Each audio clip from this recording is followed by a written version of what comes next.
ఒక్కసారి కొమ్మూరి గోల్డ్ కి కాల్ చేయండి. తాకట్లో ఉన్న మీ బంగారాన్ని విడిపించి మార్కెట్ ప్రైస్ కి వాళ్ళు కొనుక్కుని మిగతా డబ్బులు మీకు ఇచ్చేస్తారు. హాయ్ హలో నమస్తే, వెల్కమ్ టు మనం టీవీ. ఆంధ్రప్రదేశ్ గతంలో జగన్మోహన్ రెడ్డి పరిపాలనలో ఉన్నప్పుడు మరో కొత్త స్కామ్ అయితే బయటకు రావడం జరిగింది.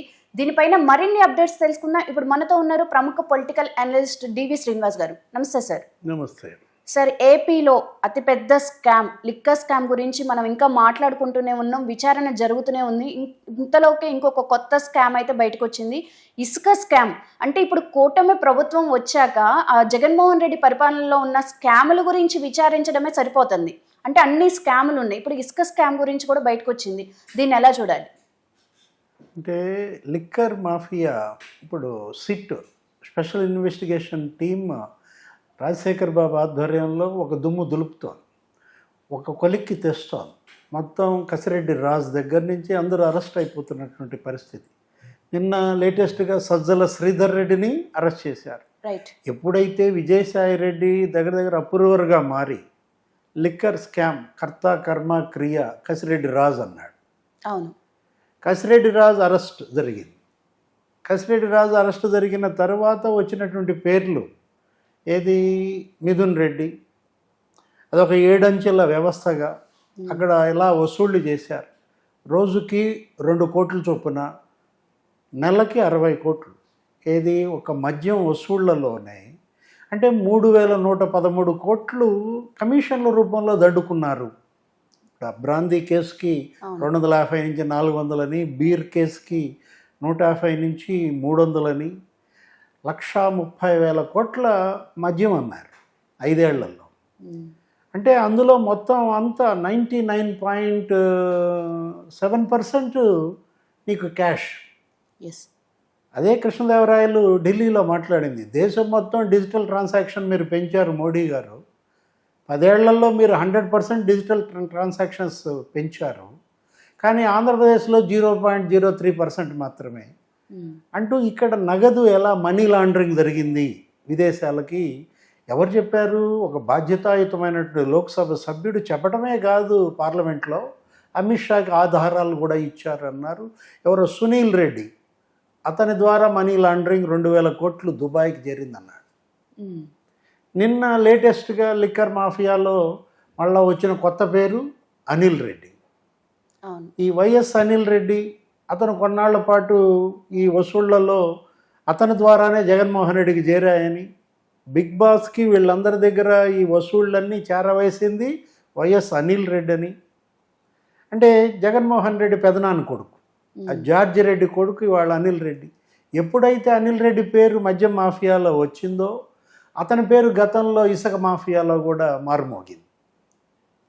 అప్పుడేంటి, 5 ఏళ్ళు ఇసుక దోచేసిన దాంట్లో అదొక 20,000 కోట్ల స్కామ్ అన్నారు. ఇంకా పెద్ద స్కామ్ అయితే దాని మీద అసలు వైట్ పేపర్ రిలీజ్ చేసింది ఏది, ప్రభుత్వం. అప్పట్లోనే వైట్ పేపర్ రిలీజ్ చేసినప్పుడు ఏం జరిగింది, అక్కడ ఇసుక నీకు జేపీ వెంచర్స్ అన్నారు, శేఖర్ రెడ్డి అన్నారు, అతని ద్వారా కేవలం ఒక 1.5 ఏడాదిన్నర మాత్రమే జరిగింది. వాళ్ళు ఒక సబ్లీజ్కి టర్న్ కీ అనే దానికి ఇచ్చారు.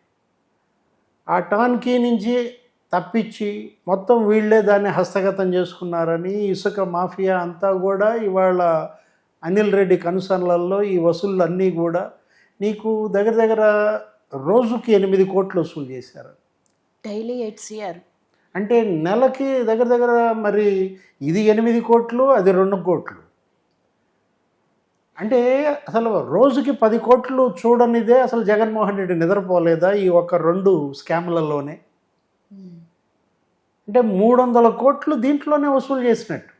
ఏది, నెలకి.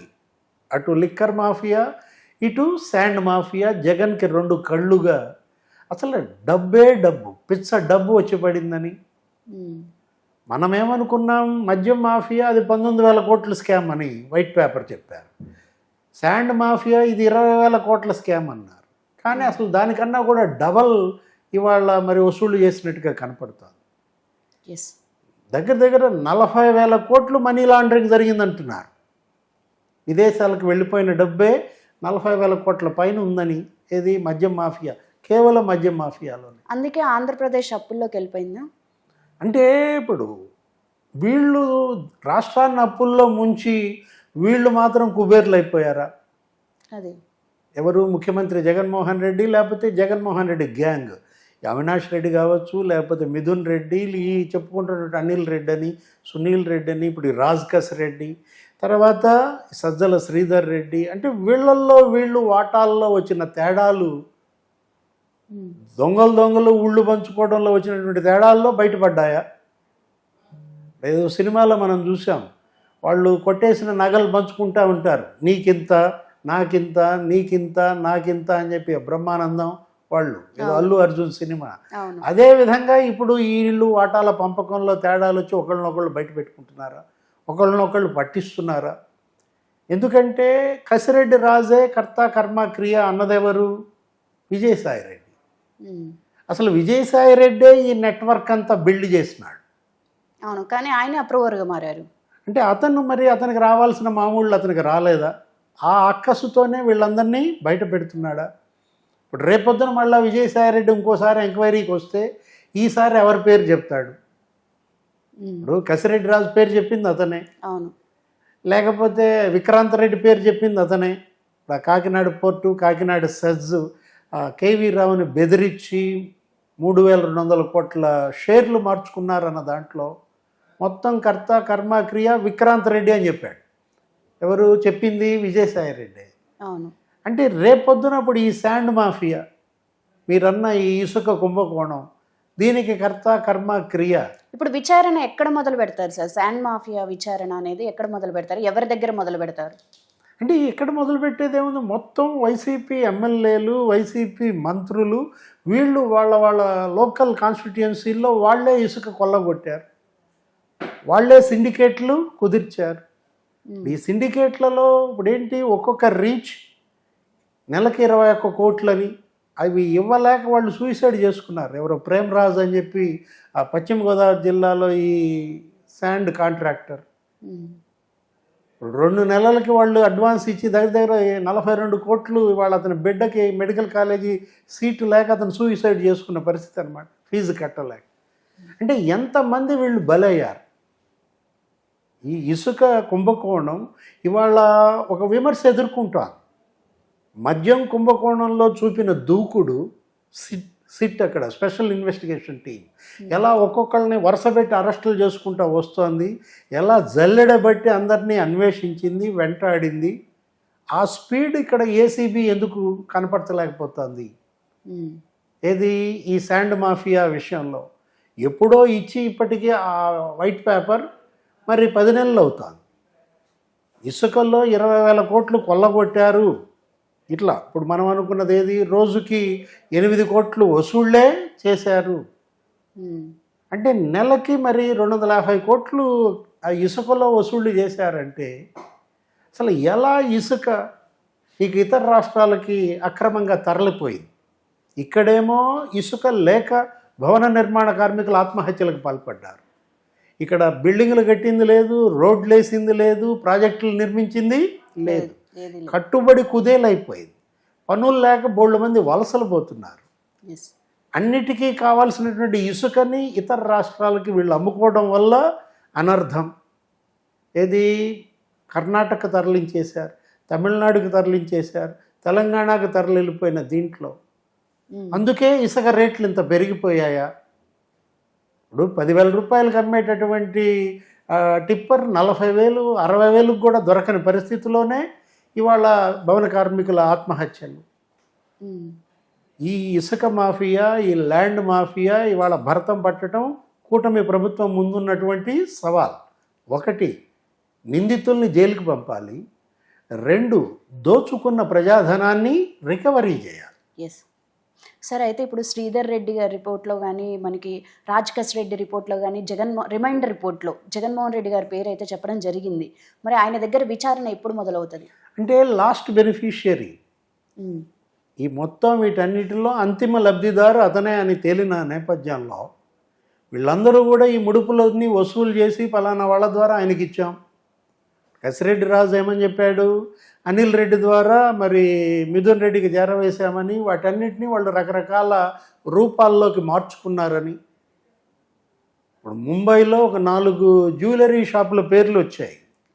దీనిలో మొత్తం 29 మంది నిందితుల జాబితాలో వ్యక్తులు 10 మందే, 13 కంపెనీలు, షెల్ కంపెనీలు.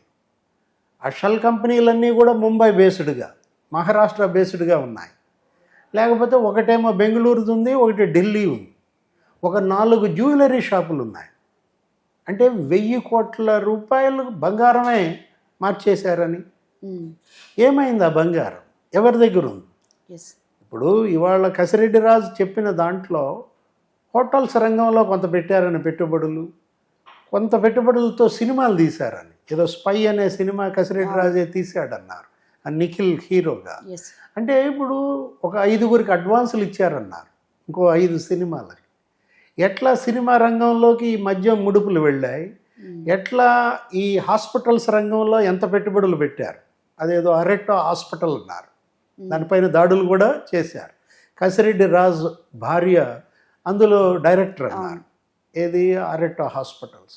అక్కడ పెన్ డ్రైవ్లు, హార్డ్ డిస్క్లు అన్నీ కూడా తీసుకొచ్చిన దీంట్లో మొత్తం డబ్బు ఏ రూపంలో ఏ రంగంలోకి వెళ్ళింది, ఆ సొమ్ము రికవరీ చేయాలి. సార్, అయితే ఇప్పుడు ఇసుక మాఫియా కానీ లేకపోతే మద్యం మాఫియా కానీ ఈ రెండిట్లో అంతిమంగా ఎక్కువ లబ్ధిదారుడు జగన్మోహన్ రెడ్డి గారు అని తేలిన రోజున అతన్ని జీవితాంతం జైల్లో ఉండకుండా ఈ 40,000 కోట్లు ఆపగలుగుతాయా?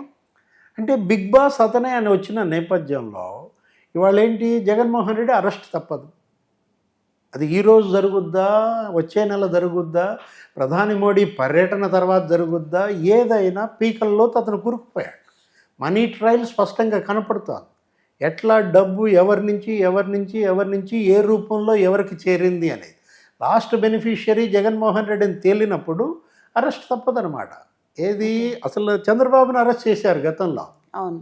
స్కిల్ డెవలప్మెంట్ అదేదో పెద్ద అవినీతి కుంభకోణం అని 3,000 కోట్లు అన్నారు, తర్వాత 300 కోట్లు అన్నారు, 30 కోట్లు అన్నారు, చివరికి అది 3 కోట్లు జిఎస్టీ ఏదో అవకతవకలు అన్నారు. దానికే మరి అసలు చంద్రబాబు ఖాతాలో ₹1 జమ పడినట్టుగా రుజువు చేయలేకపోయారు. మనీ ట్రయల్ లేదు. ఆ కేసులో మనీ ట్రయల్ లేకపోయినా ఆయన అరెస్ట్ చేసి 53 రోజుల్లో ఏమో జైల్లో పెట్టారు. ఈ కేసుల్లో మనీ ట్రయల్ స్పష్టంగా ఉంది. అరెస్ట్ అయిన వాళ్ళందరూ వాంగ్మూలం ఇచ్చారు. పలానా వాళ్ళకి మేము డబ్బు ఇంత ఇచ్చాం, ఈ రూపంలో ఇచ్చాం, బంగారం ఇంత కొన్నాం, సినిమాల్లో అలా పెట్టుబడులు పెట్టాం. ఇప్పుడు జగన్మోహన్ రెడ్డి ఇవాళ ఫిక్సింగ్ ద నెట్స్, చుట్టూ ఆయనకి ఇవాళ ఉచ్చుబడింది. ఆ ఉచ్చులో నుంచి ఆయన బయటకు రావటం కష్టం. రైట్. Thank you sir.